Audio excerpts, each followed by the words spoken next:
$9 billion. A startup with no working product allegedly reached that valuation, promising it could save millions of lives with one drop of blood. How did the smartest people in tech and finance miss so many red flags? Boom. Screen goes black. One question hangs in the dark. How? You're watching Theranos, the $9 billion illusion. Buckle up. We're going inside the hype machine. Silicon Valley, 2003. 19-year-old Elizabeth Holmes drops out of Stanford and allegedly vows, no more painful needles. She registers a company named Theranos in a small basement office. The pitch sounds like sci-fi. One finger stick, hundreds of lab tests, results in minutes delivered on a screen the size of a Post-it note. Early seed investors whisper, Star Trek medicine. Tech blogs call her the female Tony Stark. But the scientific papers, there are none. The FDA approvals, also none. Still, in a valley obsessed with speed, lack of evidence often looks like bold vision. Fast forward to 2013. Theranos moves into a glittering glass building on Page Mill Road. Security badges, frosted windows, top secret stickers everywhere. Venture capitalists queue in the lobby like it's a new iPhone launch. 700 million fresh dollars pour in, according to SEC filings. By the summer of 2014, private valuation rockets to $9 billion. That makes Holmes the youngest self-made female billionaire on paper, and Theranos a unicorn 10 times over. The board looks like a diplomatic summit. Henry Kissinger chats foreign policy. Former Defense Secretary William Perry weighs in on battlefield applications. General Jim Mattis asks if the device can ride in a Humvee. Not a single member is a practicing pathologist, but the names impress everyone who visits. Then comes the Walgreens deal. Fortune magazine runs the headline, Tiny Vials, Big Vision. Walgreens announces a pilot. Theranos mini labs inside 8,000 U.S. stores. Commercials show smiling customers skipping the phlebotomy chair and walking out with instant answers to cholesterol, thyroid, even cancer markers. Reporters fall in love with the myth. Holmes adopts Steve Jobs' black turtleneck, lowers her voice to a calm baritone, quotes Edison, I have not failed. I've just found 10,000 ways that won't work. She lands on the covers of Fortune, Forbes, and Time in the same year. College students frame those covers on dorm walls. Pension funds leap in without demanding audited statements. Inside the company, engineers allegedly face a different reality. In nightly test runs, error rates spike, cartridges leak, and prototype machines hum like cheap microwaves. But the secrecy-first policy buries doubts. Employees sign ironclad NDAs and are told loose talk equals national security risk. If you question the science, you're not a team player. Investors, meanwhile, receive dazzling PDF decks, projected revenue of $100 million for 2014, break even within 18 months, and charts trending only upward.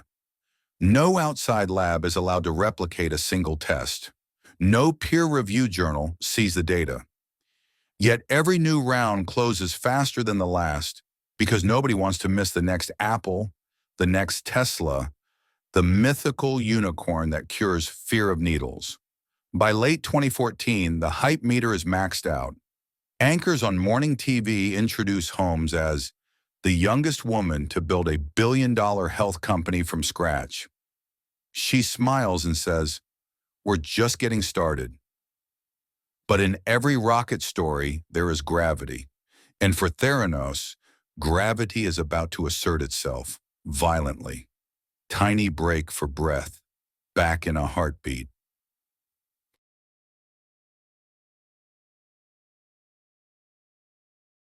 We're back, heartbeat steady, curiosity rising. Act 2 is all about the money trail and the shiny gadget at the center of it all.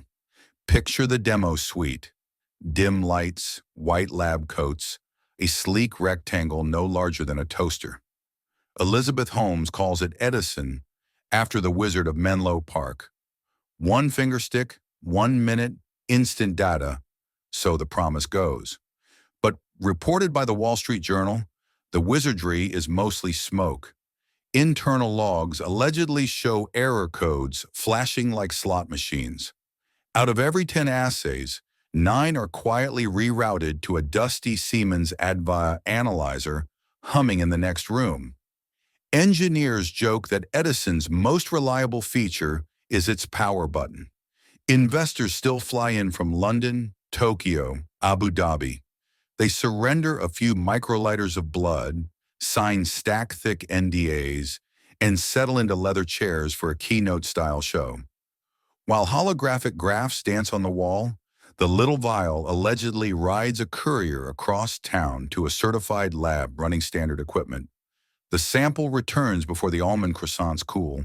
A thumb drive slots into the Edison, LEDs wink, and the machine spits out a color printout with perfect ranges.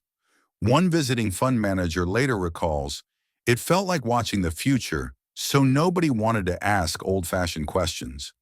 Holmes also drops tantalizing hints of battlefield deployment. She tells generals the device is already helping medics in Afghanistan, delivering life-saving chem panels inside Black Hawk helicopters. According to internal Army emails later released under FOIA, no prototype ever left Silicon Valley. But the imagery, dust, rotor blades, brave soldiers, powers yet another funding round. Slide decks sparkle with revenue forecasts. $100 million in 2014, $250 million the very next year. Reality per sealed SEC testimony, 100,000. A 1,000-to-1 gap, hidden behind phrases like strategic launch phase and stealth regulatory positioning. Board members repeat the projections on CNBC. Walgreens touts lab results while you shop, and journalists type the numbers without a single third-party citation. So where is the FDA? Theranos stamps each cartridge LDT, laboratory-developed test. Under an old carve-out, LDTs are regulated not as medical devices, but as in-house lab services. A gray zone meant for hospital pathology labs tweaking an existing assay, not for a nationwide consumer product. Holmes frames it as innovation. Software updates faster than policy, she says on a conference stage. Inside the company, compliance staff reportedly count on that gray zone. No pre-market studies, no public data, no external peer review. Former employees claim requests for validation get labeled negative energy. If you push, security escorts you out before lunch. Meanwhile, dozens of assay scientists quit in quiet waves. Those who stay sign fresh NDA and work in siloed rooms where data is walled off, even from adjacent teams. One chemist later testifies, "People upstairs saw beautiful slide decks. Downstairs we saw puddles of blood and error logs." Yet the cash keeps flowing. Private equity, family offices, even a venture arm of a major auto manufacturer. FOMO, fear of missing out, overrides every internal shiver. By early 2015, the hype is deafening, but the error rates are climbing, and the courier vans run nonstop at night. Something has to give. 20 seconds, then watch the dominoes fall.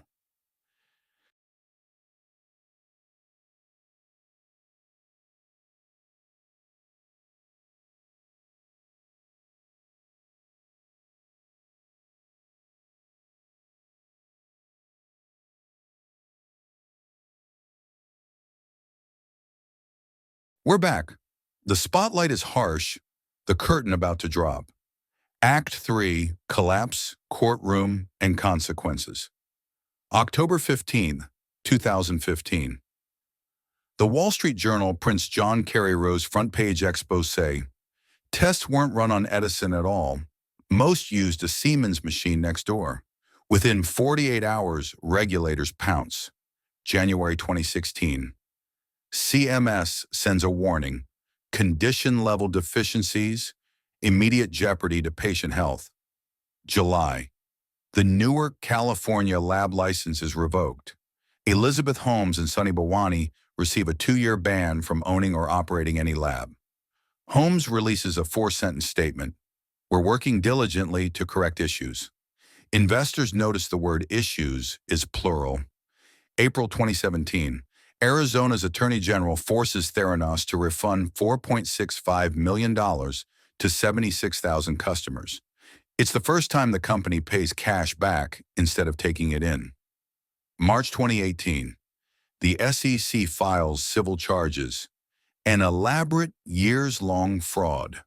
Holmes agrees to a director ban, writes a personal check for $500,000, and surrenders nearly 19 million shares. Bawani says, "See you in court." June 2018. The Department of Justice unseals a criminal indictment. 2 counts of conspiracy, 9 counts of wire fraud. Maximum exposure, 20 years per count. The press dubs it Silicon Valley's Enron. Trials grind forward for 4 long calendars. Defense attorneys argue the tech simply needed more time. Prosecutors roll in pallets of lab logs, error codes, and investor emails marked confidential. January 3, 2022. Jury verdict on Holmes. Guilty on 4 investor fraud counts, not guilty on patient counts, hung jury on 3. Sentence, 135 months in federal prison, December 7, 2022. Bawani's turn, guilty on all 12 counts, investors and patients alike. Sentence, 155 months, May 17, 2023. Judge orders joint restitution of $452 million. $40 million goes to Walgreens, $14 million to Safeway, the rest to a roster of venture funds big enough to fill a phone book. February 2025. The Ninth Circuit Court of Appeals affirms every month, every dollar. The case file closes with a single-line stamp, judgment final. Theranos is liquidated, leftover lab coats auctioned for pennies on eBay. Investors teach risk management seminars titled Ask for the Data. Patients keep souvenir test reports, reminders that hope can be hazardous. First, medical hardware is not software. If there is no peer review and no FDA clearance, believe the absence, not the promise. Second, no audit, no deal. If the books stay hidden, your cash should stay home. Third, a celebrity board can't validate chemistry. Famous names sparkle on slide decks but don't run blood controls. Fourth, loopholes close. In 2024, the FDA erased the so-called Theranos loophole, putting all laboratory-developed tests under full device oversight. 1 drop of blood can reveal the truth about a person. When marketing shouts louder than science, everyone gets hurt. This was the saga of Theranos, the $9 billion mirage. Which corporate drama should we break down next? Tell us in the comments, smash like, subscribe.